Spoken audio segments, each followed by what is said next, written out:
The NFL Combine in Indianapolis has completely flipped the script, and the whispers coming out of those hallways have changed everything we thought we knew about the 2026 draft. After a week of elite testing, record-shattering athleticism, and secret meetings behind closed doors, the blueprint for the future of this roster has been redrawn, and you are not going to believe the freakish athletes being linked to the city of brotherly love.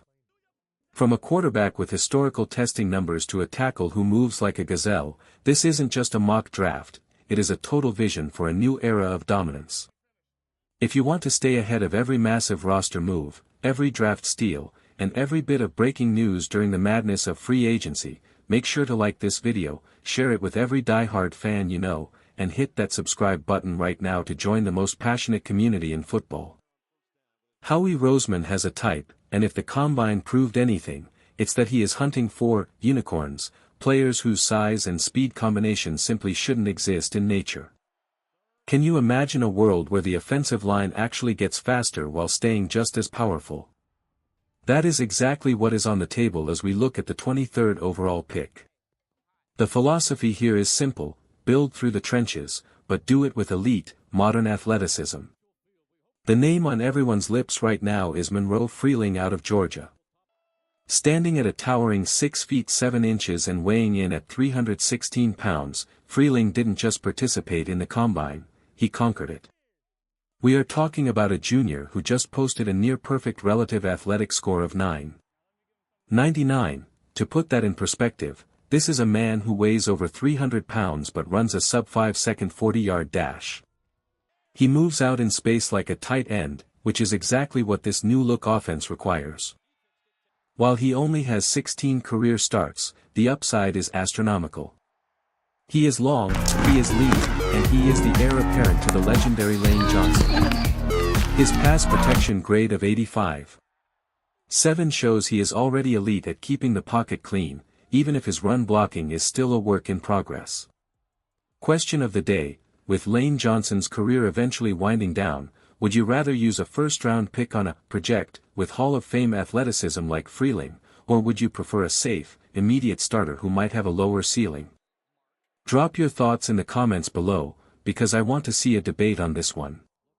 Moving into the second round at pick 54, the focus shifts to the edge, and the target is a physical marvel named Malachi Lawrence. If you haven't watched his tape from UCF, you are missing out on a technician with a deep bag of pass rush moves. At 6 feet 4 inches and 253 pounds, Lawrence is the only edge prospect since 2015 to post an elite athletic score alongside a sack rate higher than 4%. He is in the same statistical stratosphere as Myles Garrett and T.J. Watt. Think about that for a second. The explosiveness and the first step are lethal, and even though he needs to get stronger against the run, his 11 tackles for loss last season prove he has the instincts to be a backfield disruptor.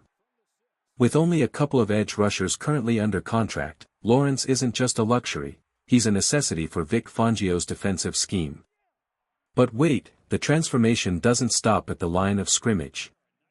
In the third round, at 68th overall, it's time to find a weapon that can glide past defenders. Enter Jacoby Lane from USC.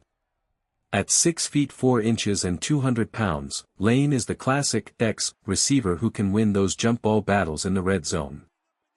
During the gauntlet drills in Indy, he was the smoothest player on the field, snatching balls out of the air with massive hands and zero wasted motion. He clocked a 4.47 40-yard dash, which, at his height, makes him a nightmare matchup for smaller cornerbacks. He's a high pointer who can box out defenders like a power forward. Even playing in a crowded USC offense, he managed 15 yards per catch. He's the deep threat in the red zone target this team has been creating to take the pressure off the stars. Now, let's talk about the tight end position at pick 98.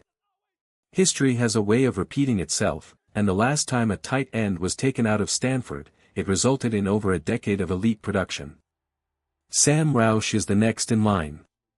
He is a massive human being at 6 feet 6 inches and 267 pounds, but don't let the size fool you. He ran a 4.7-second 40-yard dash. That is terrifying. He is the definition of a dual-threat tight end, a devastating inline blocker who can also rumble downfield and break tackles after the catch. He's a smart, cerebral player who fits the mold of what this organization values, versatility. He isn't just a pass catcher, he's a sixth offensive lineman who can also catch 50 balls a year. As we move into the later rounds, the ball hawk enters the building. Bud Clark from TCU is the definition of a turnover machine. He might be a bit lighter at 190 pounds, but 15 career interceptions tell you everything you need to know about his instincts. He is a versatile chess piece who played over 300 snaps in the slot, 250 in the box, and 160 as a deep safety last year. He is a hitman who isn't afraid to fly downhill and stick a ball carrier, and his 4.41 speed allows him to cover ground that other safeties simply can't reach. But perhaps the most polarizing and exciting pick comes in the fourth round. The quarterback factory might have just found its most ambitious project yet in Taylon Green. This is a player who arguably had the greatest testing performance by a quarterback in the history of the NFL Combine. Standing 6 feet 6 inches and 227 pounds, Green posted a 43.5-inch vertical jump and a 4.37 40-yard dash. Those aren't quarterback numbers, those are elite wide receiver numbers. He is raw, he is green by name and nature, and he needs significant development as a pure passer.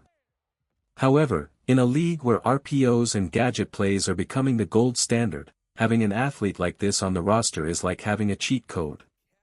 You don't need him to start today, but you want him in the building to see what that elite arm strength and world-class speed can become.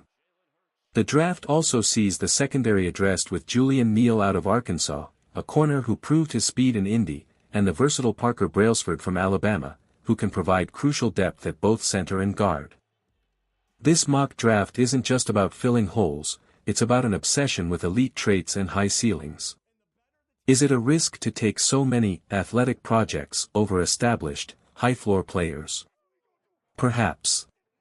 But in a division that is only getting faster and more physical, you cannot afford to be stagnant. This roster refresh is about ensuring that the championship window doesn't just stay open, but that it gets kicked wide or off its hinges. From the trenches to the secondary, the infusion of speed and length from this 2026 class could be the catalyst for the next decade of success. How would you grade this post-combine vision? Are we looking at a straight-up haul that secures the future, or are you worried about the lack of pro-ready experience in these early rounds? The road to Pittsburgh is heating up, and free agency is just days away. The legal tampering period starts on March 9th, and that is when the real chaos begins. Make sure you stay locked in, because the landscape of the league is about to change forever, and we are going to be here for every single second of it. Would you like me to generate a specific, big board list or a deeper breakdown of any of these individual prospects next?